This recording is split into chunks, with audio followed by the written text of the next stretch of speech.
Gracias.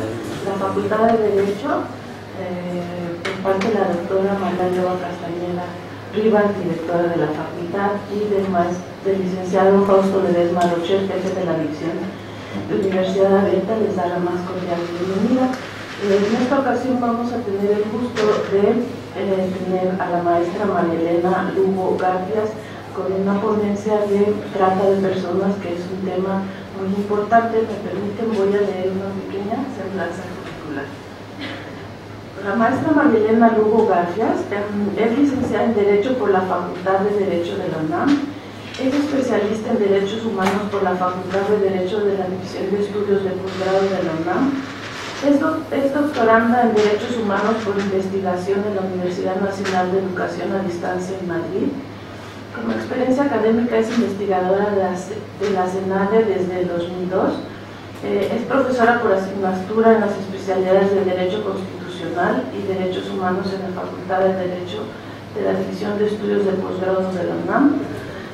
Ha dictado conferencias, cursos y módulos de diplomado y maestría en las universidades de Aguascalientes, Campeche, Colima, Coahuila, Chihuahua, Ciudad Juárez, Guadalajara, Hidalgo, Michoacán, Puebla, Quintana Roo, Sonora, Tabasco, Tlaxcala y Zacatecas. En el Instituto Federal de la Defensa Pública también ha impartido clase en los CEFESOS de Nayarit, Guadalajara, Reynosa, Cuautla, Morelos y el Centro de Mando de la Policía Federal, en las zonas militares en entidades federativas y la Sedena, en el Instituto Federal de la Defensa Pública. Ha escrito libros de estudios sobre las violaciones a los derechos humanos de la mujer mexicana que emigra hacia los Estados Unidos de América, algunas notas sobre la tortura en México, pena de muerte, debate, indulto, conmutación y abolición en México, el derecho a la salud en México, problemas de su fundamentación en prensa. Perdón. Artículos, reseñas y comentarios legislativos y jurisprudenciales en revistas de circulación nacional sobre migración, tortura, pena de muerte y derechos económicos, sociales y culturales, principios jurídicos de las personas en situación de detención y prisión, etc. Les pido un fuerte aplauso para la maestra.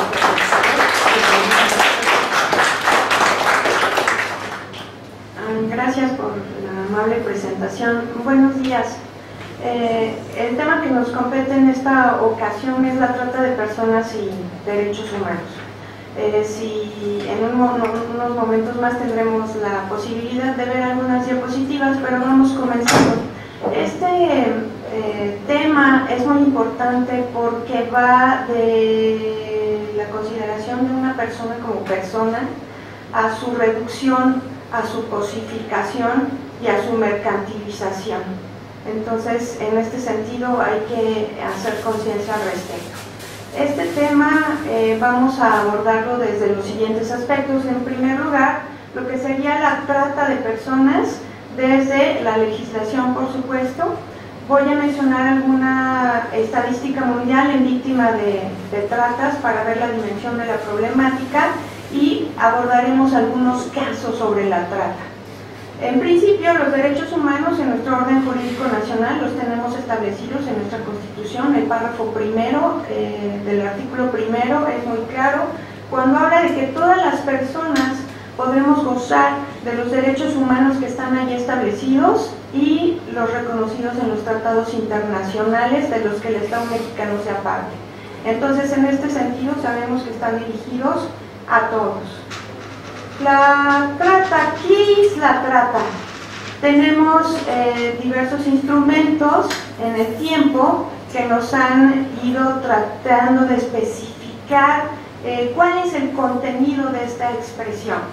Desde 1910 existió una convención relativa a la trata de blancas, con esa especificación de blancas. En ese sentido, pues nos estamos refiriendo solamente a las mujeres. En 1921, una para la represión de la trata de mujeres y menores. Aquí estamos incluyendo ya un sujeto más. En 1933, para la represión de trata de mujeres mayores de edad. sacamos al sujeto anterior y regresamos solamente a las mujeres. En 1950, para represión de trata de personas y de la explotación de la prostitución ajena. Luego entonces estamos comenzando a especificar un poco más el contenido. En el 99 hay una convención contra la delincuencia organizada transnacional y en esta incluimos lo relativo a la trata. Y ya en el 2000 tenemos el protocolo de Palermo, que es el más reciente, y que es para prevenir, reprimir y sancionar la trata especialmente de mujeres y de niños. Entonces ahí estamos incluyendo a los dos sujetos que hemos venido mencionando. Si hacemos un comparativo entre la Convención del 33 y esta, la última, la del 2000, el protocolo de Palermo, nos encontraremos cómo fue cambiando la definición o el contenido, el perfil de elementos de lo que se consideraría como trata. En la de 33 tenemos como un sujeto activo a cualquier persona, nos exige una calidad específica, igual que en la de Palermo. Respecto al pasivo, será una mujer, dice la de 33, o muchacha mayor de edad, con esta expresión. En la de Palermo tenemos personas o niños. En donde vamos a ver una diferencia importante va a ser en la acción material. La acción material en la de 33 se va a referir a que haya conseguido, arrastrado o seducido. ¿Y qué implica el hecho del conseguir? Bueno, pues que se logre una captación y se logre llevar hacia el objetivo pretendido con la trata. En el protocolo de Palermo tenemos una ampliación en el sentido de captación, transporte, traslado, acogida o recepción de personas. ¿Y esto por qué? Pues porque quizá en la trata tenemos varios momentos y en esos varios momentos participan los sujetos. Entonces, para poder abarcar todos los elementos que implicaba este tipo de conducta, había que detallarlos o describirlos de esta manera. Por eso es que vemos este tipo de ampliación. Los medios en 33 no fueron especificados. En cambio, en el protocolo de Palermo se dijo sobre algunos de ellos. Recurriendo a la amenaza, al uso de la fuerza, a otras formas de coacción, al rapto, al fraude, al engaño, al abuso de poder o de una situación de vulnerabilidad, o a la concesión o recepción de pagos o beneficios para obtener el consentimiento de una persona que tenga autoridad sobre otra. Es decir, a final de cuentas lo que estamos observando es una situación de asimetría del poder.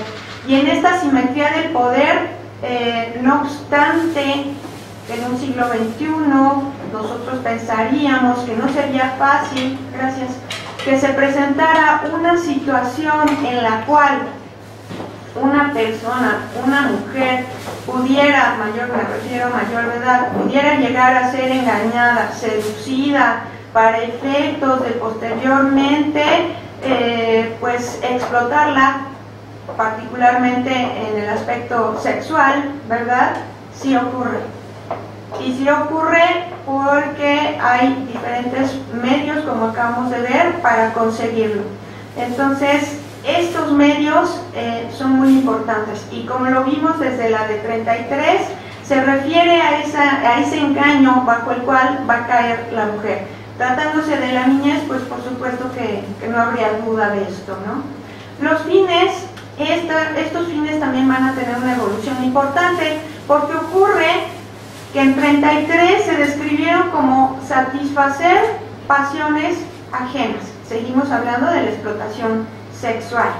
Ejercer la prostitución en otro país, en ese caso estamos especificando ya una explotación por parte de un tercero respecto del cuerpo de una mujer o de la niñez. En el protocolo de Palermo vamos a encontrar que los fines se amplían o se explicitan de la siguiente manera. Incluye como mínimo explotación de la prostitución ajena, otras formas de explotación sexual, trabajos o servicios forzados, esclavitud, prácticas prácticas análogas a la esclavitud, servidumbre y extracción de órganos. Este último elemento pues nos deja bastante claro que no solamente nos vamos a referir a esa explotación sexual, sino a la absoluta mercantilización del cuerpo que tengamos bajo nuestro poder, al grado de tomarlo como una forma de obtener refacciones para otro.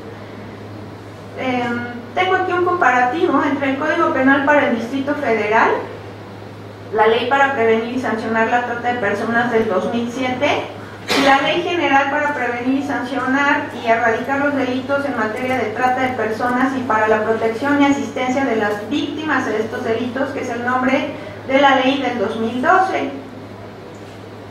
Adelante.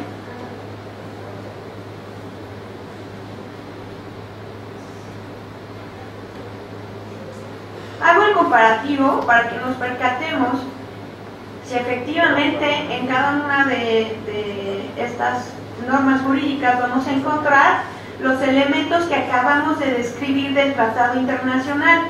Y esta parte es muy importante no solo a nivel federal, sino a nivel local.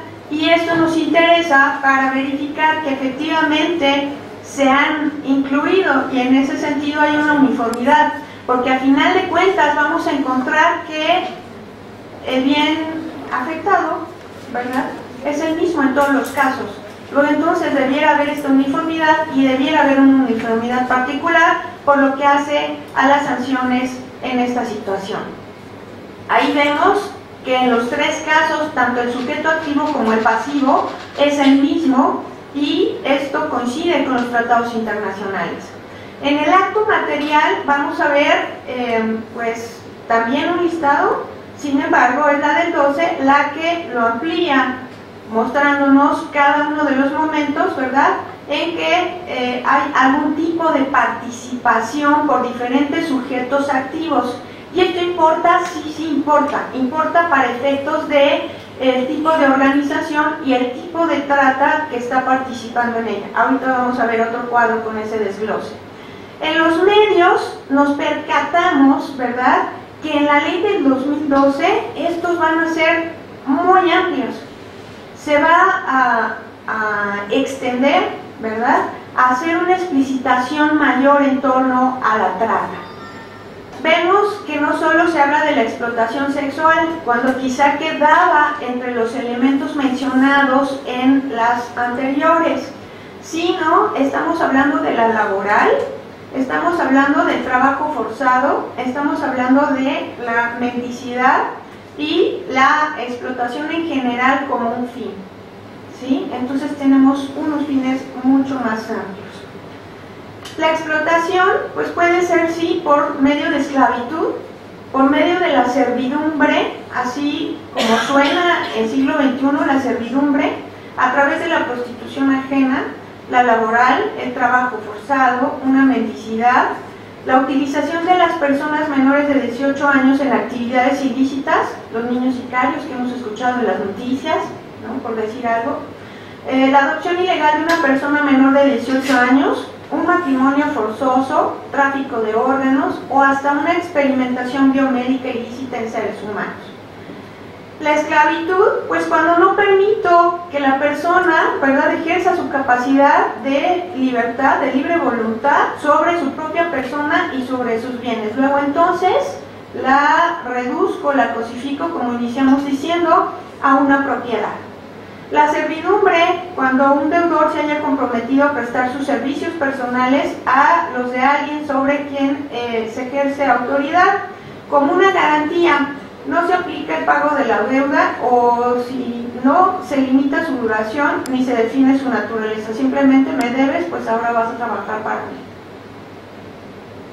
Por gleba es también una forma de servidumbre en la que su condición obliga a la persona a vivir o a trabajar en una tierra que pertenece a otra, a prestar servicios en una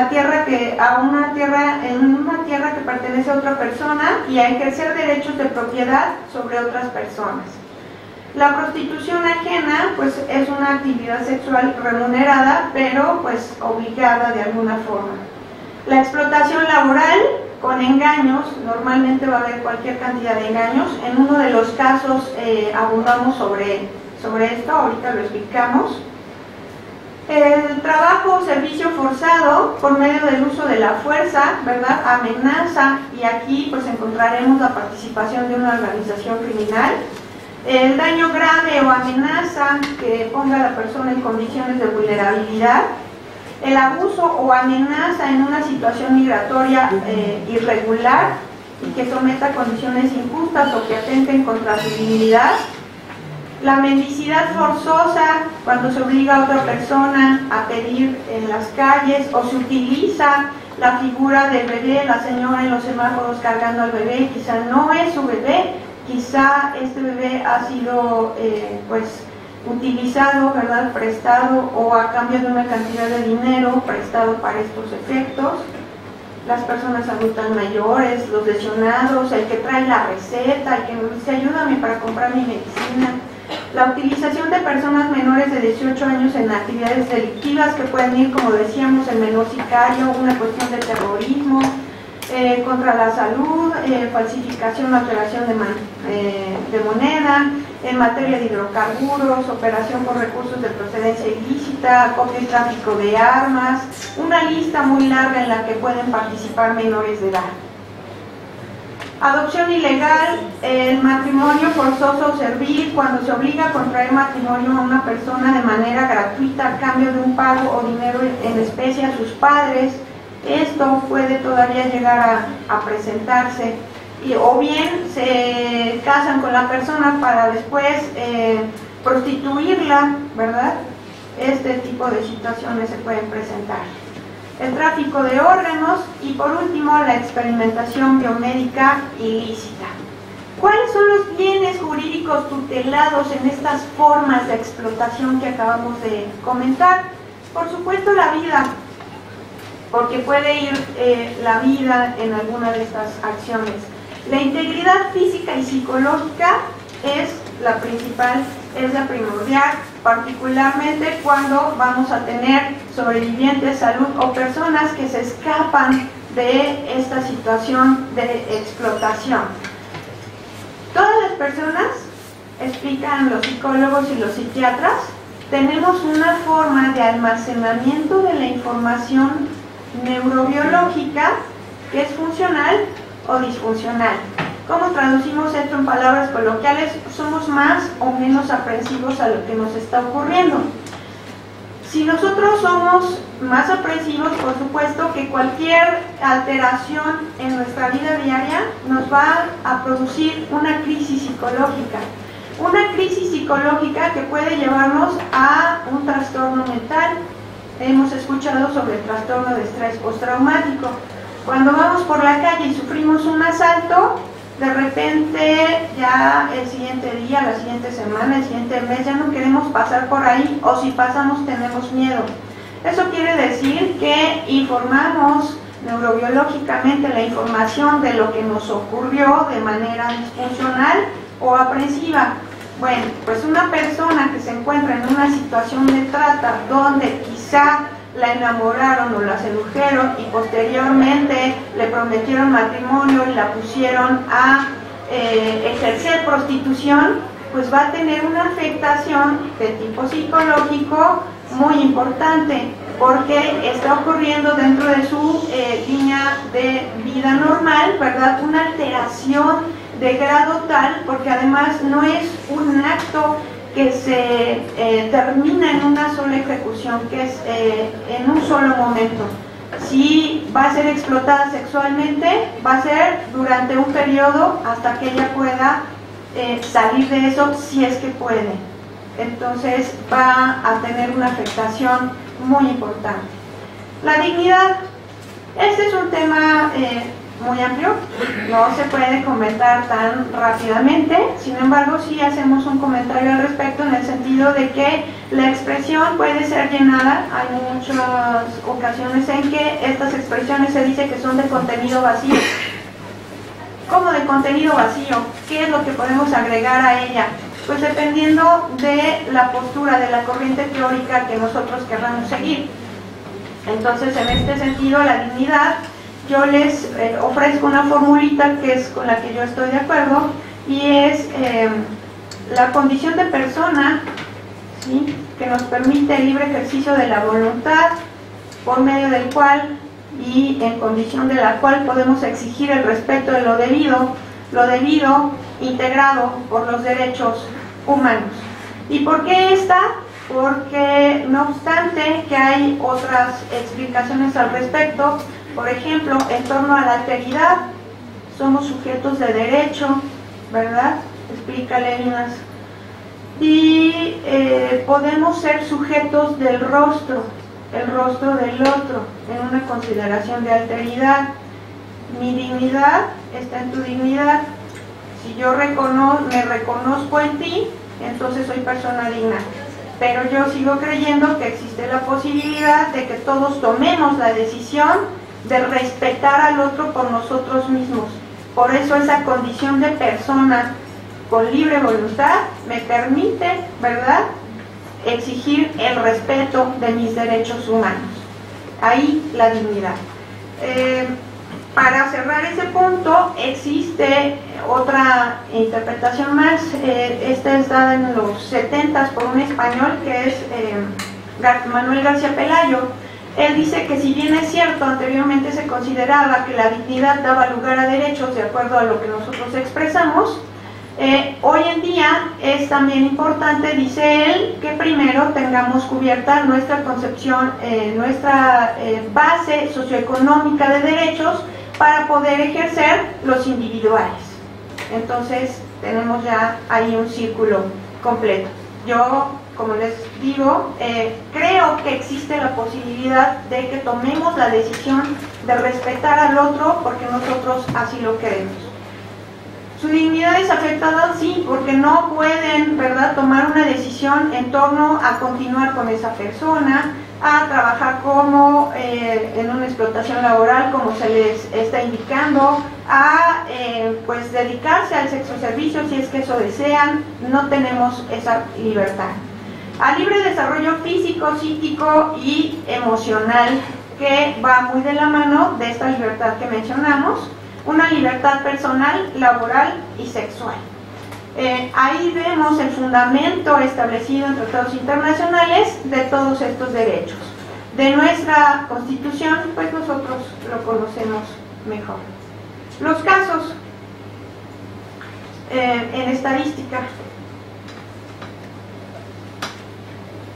Hay un reporte global de la Oficina de Naciones Unidas contra la Droga y el Delito. Este es el más reciente, el de 2014, y nos habla que hay un 49% de mujeres en situación de trata, 21% de niñas, 18% de hombres y 12% de niños.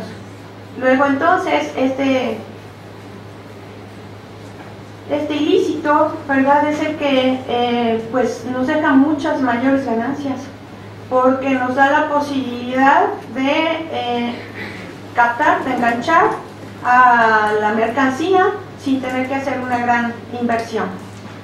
El diagnóstico de la American Bar Association del 2005 al 2008, en particular sobre México, dice que hay 20.000 niños mexicanos al año que son víctimas de explotación sexual, 380 de casos de trata entre el 2005 y el 2008, que hay 22 casos de extranjeros y que hay 47 bandas dedicadas a la explotación sexual y laboral. Obviamente no tenemos datos ciertos sobre todo esto porque es difícil de conseguirlos. ¿Cuál es una de las principales problemáticas que hay en México con respecto a la trata? El turismo sexual, y lo encontramos en las entidades que estamos viendo ahí. Hace poco fui a dar una plática a Quintana Roo, a Cozumel, y ese día en el noticiero salió el caso de una abuela que tenía que cuidar a sus nietas porque la mamá salía a trabajar y lo que hacía era poner a las niñas en tanga y llevarlas a la playa a donde acuden los turistas, y a cambio de unas monedas permitía que los turistas manosearan a las niñas. Y esto es el inicio de la cadena, lo más abajo, lo más pequeñito pero hasta entre las mismas personas que se encargan del cuidado y custodia de los niños, pues son los que permiten que ocurra esto. ¿Por qué se dan otras situaciones más arriba o de mayor nivel? Porque empezamos así, con poquito. ¿Y por qué? Porque las personas no tienen medios, no tienen ingresos, además de que es la forma que han encontrado para adquirirlos, que han tomado como un modo de vida sin pensar en el gran daño que le están ocasionando a sus propios familiares. Hay condiciones de vulnerabilidad para ser víctima, hay factores a nivel individual, una baja autoestima y autocontrol, niveles de educación deficientes, falta de información, pobreza y carencias económicas, personas con discapacidad, hogares con numerosos miembros o hacinamiento, hogares con presencia de violencia doméstica, hogares con presencia de discriminación y violencia por género y adicciones. Nosotros, viendo a nuestro alrededor, pensaríamos que quizá estas cosas no son tan cercanas, pero a propósito del estado de Guerrero, 13 de los 19 municipios que tiene son expulsores de jornaleros agrícolas, es decir, estas personas que hemos escuchado en las noticias, que ganan 100 pesos por su jornal en el día a día, por ejemplo en Tijuana, recogiendo la fresa. Entonces con 100 pesos al día está muy difícil lograr esto. Ahora, en uno de esos municipios, en este estado, tenemos solamente 3 opciones: o te dedicas a jornalero, o te dedicas a, pues, a ser migrante, a ir a los Estados Unidos, o te dedicas al narcotráfico. Entonces no tenemos grandes opciones para pues hacernos de estos ingresos. La cuarta opción que ellos pueden tener, por ejemplo, es ser maestro normalista, ir a la normal rural de Ayotzinapa. Y bueno, pues ustedes saben la situación ahorita en este lugar. Entonces, pues ¿qué pasa? Ahora son familias que tienen de 10 a 14 hijos. Así como suena de increíble el número. Y en esta situación es muy difícil, pues, tener más opciones. Por eso son factores que son muy ajenos a nuestra vida cotidiana, pero para ellos, a final de cuentas, los colocan en una situación en las que, pues sí, si tienen un ofrecimiento ya sea de trabajo o de matrimonio por una persona que los va a sacar de ese lugar, la toman. A nivel estructural, falta de oportunidades de empleo digno, ya las acabamos de mencionar, por ejemplo en Guerrero.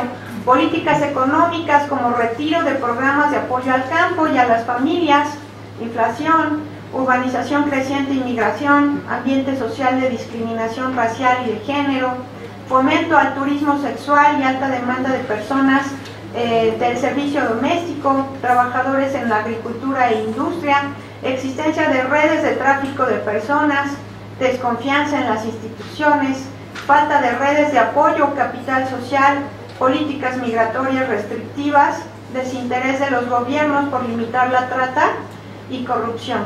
Y pues sí, muy sencillo, si la trata existe, es porque no la hemos combatido, no la hemos prevenido, no hemos buscado eliminarla, y en este sentido estamos permitiendo el fomento, estamos tolerando que se presente.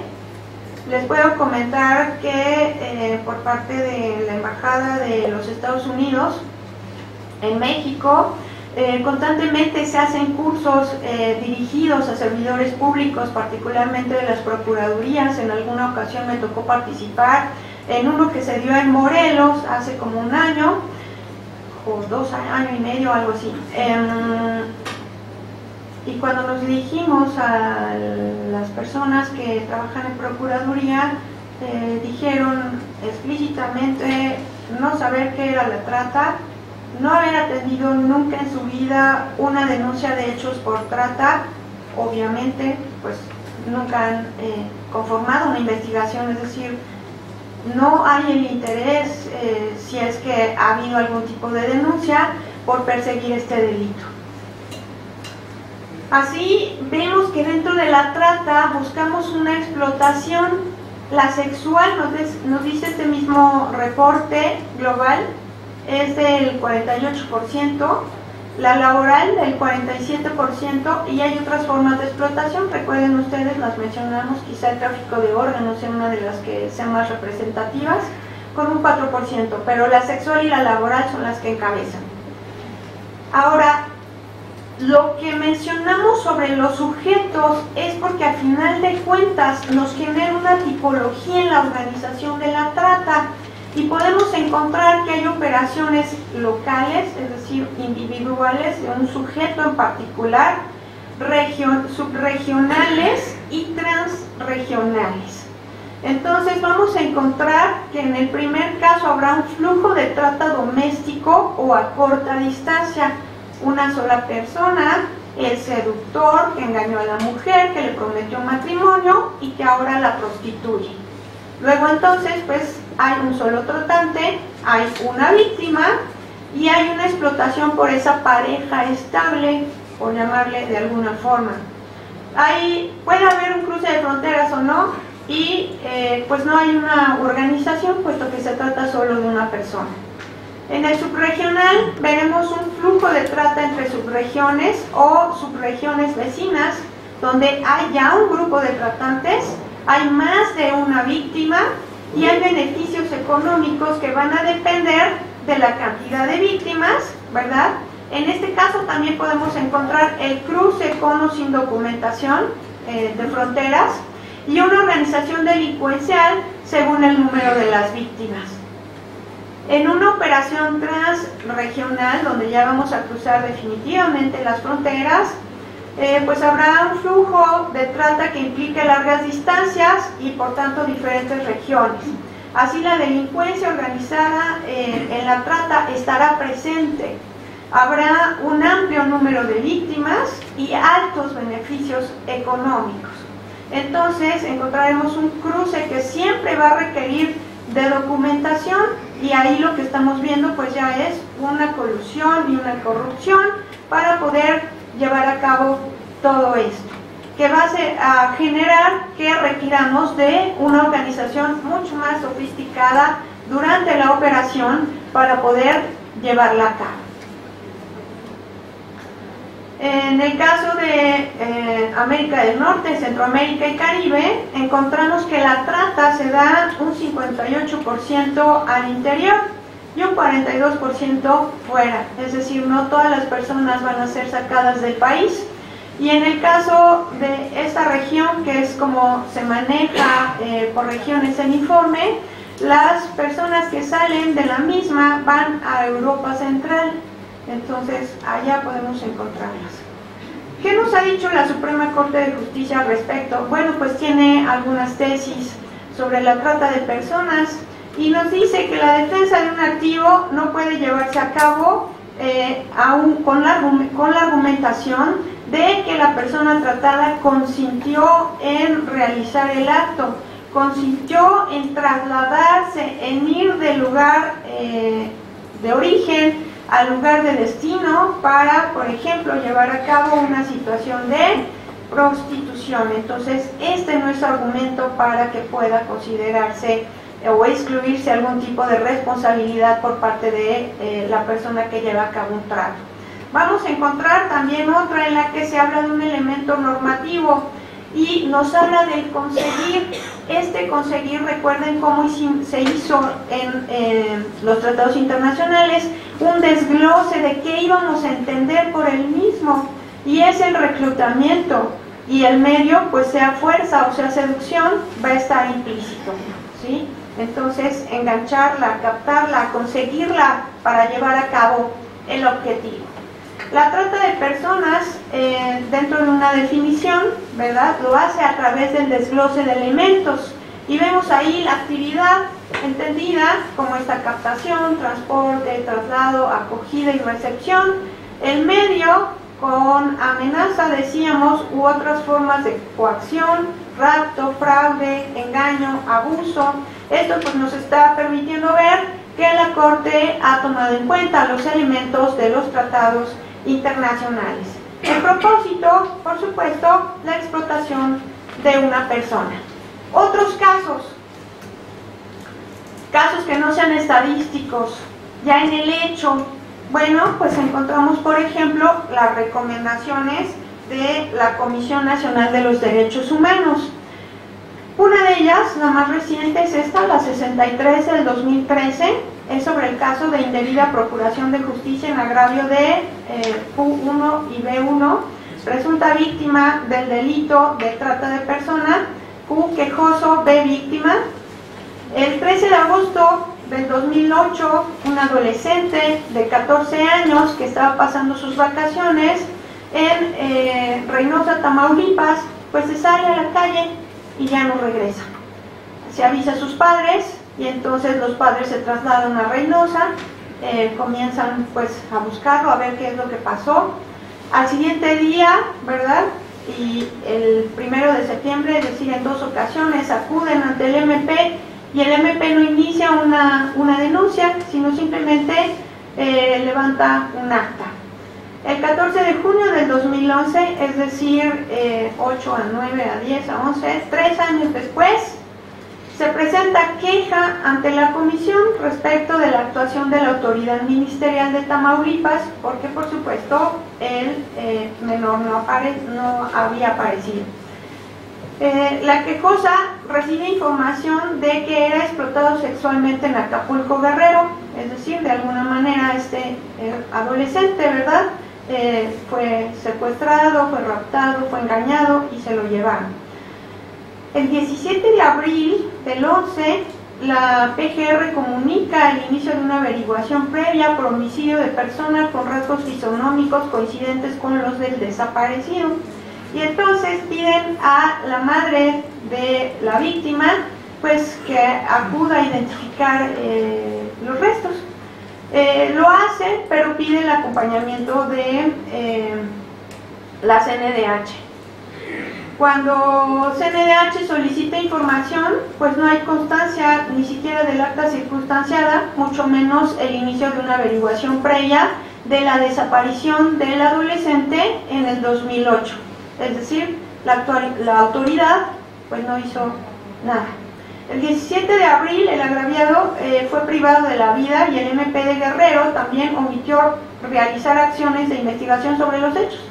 Es decir, simplemente apareció privado de la vida, la madre lo identificó y pues eso fue todo. Entonces CNDH interviene respecto de la omisión de autoridad procuradora de justicia.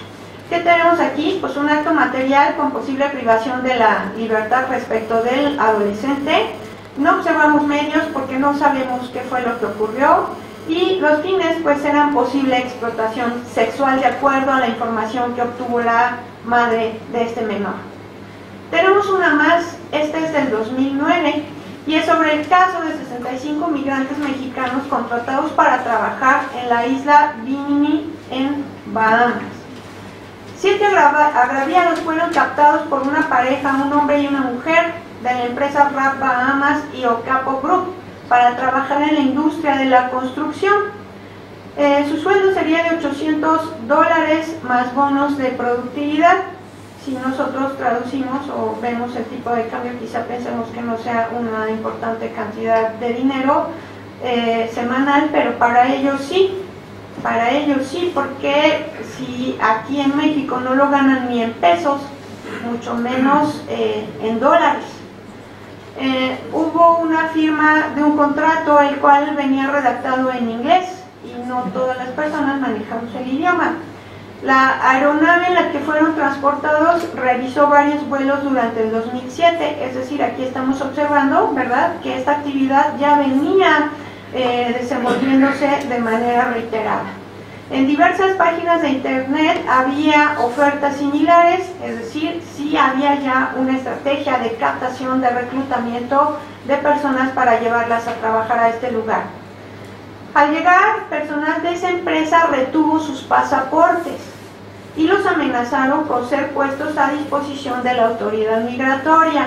Vamos a pensar que esto nos está ocurriendo. ¿Qué hacemos? ¿Qué haría usted? Las personas que estamos aquí y que somos profesionistas, que tenemos ese conocimiento, veo que me están reteniendo contra mi voluntad de alguna forma, ¿qué es lo más fácil? Ponerme a disposición de la autoridad y que me deporten a México. Ellos no lo ven así. En principio van con una promesa, recuerden que les van a pagar una cantidad importante de dinero, entonces quieren lograr ese objetivo, conseguir el trabajo y obviamente ese beneficio. Les hablaba de Guerrero, de esos 13 municipios. Las casas en las comunidades, sobre todo lejanas, obvio de Acapulco, de los lugares turísticos, son de adobe. Y la única forma de que cambies tu adobe y tu lámina o tu piso de tierra por tu piso de concreto y loseta es migrando y trabajando una cantidad de años para enviar dinero y poder cambiar, no tener una casa bien construida, nada más tener techo de concreto, nada más tener piso, que estos dos elementos son importantes e inciden a final de cuentas en el tema de la salud, de la integridad física y psicológica. Nada más para eso te tienes que ir años a trabajar a los Estados Unidos.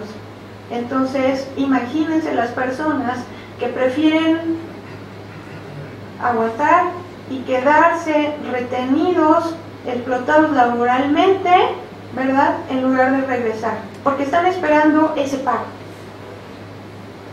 Fueron amenazados con que para regresar a México debían pagar $3,000. Además, tenían jornadas, estos pues no son tan graves, son 9.5 horas, claro, exceden la legal, pero no son tan graves, 9.5 horas de lunes a viernes y 8 horas los sábados, advirtiéndose los siguientes elementos. Acto material, pues son captados o enganchados a través del periódico por esta pareja, ¿verdad? Ya vemos la red de organización que tiene hasta un avión para estarlos trasladando. Los medios, pues es el engaño, la promesa de una buena paga, y los fines, explotación laboral. Tenemos un caso más, el de la 51 de 2008. Este es uno muy particular. Esta niña fue víctima de explotación sexual. Pues el primer hecho que se tiene conocimiento sobre lo que ocurre es que fue arrojada por la ventana de un tercer piso de un hotel. ¿Ustedes recuerdan ¿cómo le decían a este? Bueno, al violador de los microbuses? Él estaba detenido y se aventó también de un tercer piso de la Procuraduría, se lastimó la cadera o la columna al grado de que ya no pudo caminar. Esta niña la aventaron del hotel de una ventana, igual de un tercer piso. Se archivó la averiguación previa en la Procuraduría del Estado de México. Se pretendía repatriar sin recibir atención médica y jurídica después de que había sido aventada, como decimos. En noviembre del 2006 se presentó la denuncia por la desaparición. Ella y su hermana centroamericanas estaban en México sin documentos. De repente un día la pequeña pues ya no aparece, se presenta la denuncia y hasta ahí. En diciembre del 2006 fue internada en un hospital por lesiones, por lo que se inicia una averiguación previa por esto, cuando fue objeto de violencia sexual y física por un sujeto que pagó a otro y la sustrajo de un bar en donde era explotada sexualmente. Ya en enero la menor fue puesta a disposición del personal de migración por encontrarse en aptitud de ser repatriada y no haber diligencias pendientes. Entonces no fue tratada como víctima de trata, no fue atendida médicamente en todos los requerimientos que pudo haber tenido, porque no sé si las lesiones físicas que presentaba le permitieron salir por su propio pie. No fue atendida psicológicamente en razón de lo que vivió y simplemente fue ubicada, ¿verdad?, como una migrante irregular, como una migrante indocumentada que lo que necesitaba o en el proceso que estaba ocurriendo lo que seguía era ser deportada. La averiguación 2 que se inicia, se acumula la 1. En febrero del 2007 se le inicia un procedimiento administrativo en materia migratoria por no acreditar legal estancia y fue remitida a la estación de Iztapalapa sin recibir atención. Interviene CNDH, revisa toda esta situación, ve que la persona se encuentre en condición de ser atendida como es debido. En agosto de 2007 se acuerda la reserva de la averiguación 1 por no contar con más datos y en octubre la trae PGR. ¿Qué acto material encontramos aquí? Pues la entrega y recepción por parte de la persona que la había secuestrado de alguna manera y la dio a prostituirse. Los medios pues son el abuso de poder tratándose de una niña y los fines son la explotación sexual. Recomendación 25 del 2007 sobre el caso de los menores migrantes guatemaltecos que laboran en un basurero municipal en las calles de Tapachula, Chiapas. Guatemaltecos adultos y menores, mujeres con hijos lactantes, ingresan al basurero para recolectar todo lo que pueda ser material de reciclaje. Llega una camioneta, compra este material y de eso es de lo que viven. Por otro lado, también se da que estos menores de edad acuden a una plaza de este centro y ejercen prostitución, ofrecen sus servicios a cambio de, por ahí nos dice, 300 o 400 pesos. Los policías municipales, para permitirles hacer eso, les cobran una cantidad. Luego, entonces, ellos mismos están fomentando que estos niños continúen en una situación de explotación. Así encontramos que hay como acto material una promoción por medio de abuso del poder y una explotación laboral y sexual, ¿sí? A ver la última porque ya se nos acaba el tiempo. La 11 del 2006 sobre el caso de las señoras LF y CS de nacionalidad china.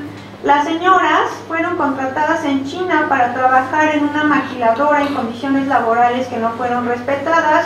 Aquí sí tenemos una jornada importante, ¿verdad? 17 horas de lunes a sábado y los domingos pues no más 10, sin salir del centro de trabajo más que 2 horas y acompañadas.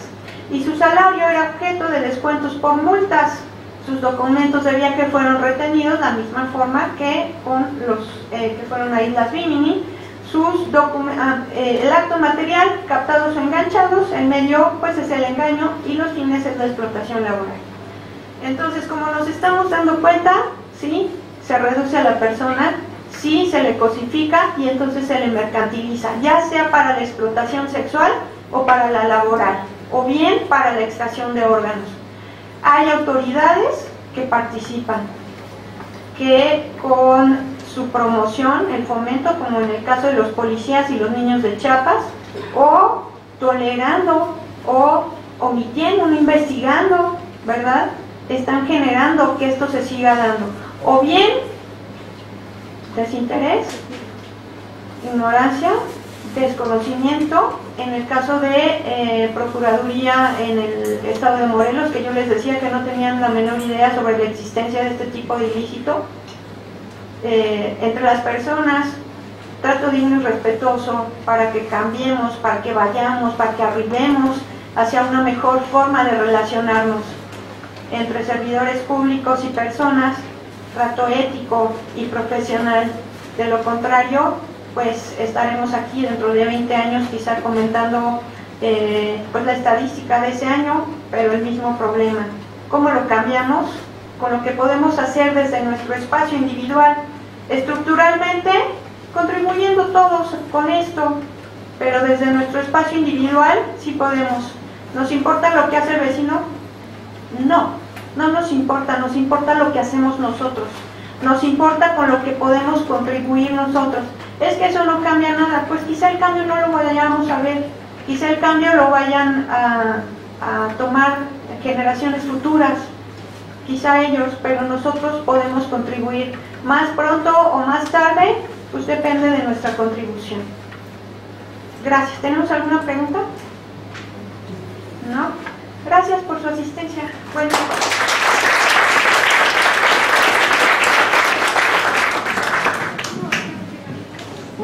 gracias por su asistencia y le damos las gracias a la maestra. Le vamos a dar un reconocimiento a nombre de la Facultad de Derecho de la Universidad Nacional Autónoma de México. Otorga el presente reconocimiento a la especialista María Elena Lugo Garfias por la disertación, por su destacada participación como ponente en la conferencia Trata de Personas. Por mi raza hablaré del espíritu. Muchísimas gracias. Gracias por haber asistido. Buen día.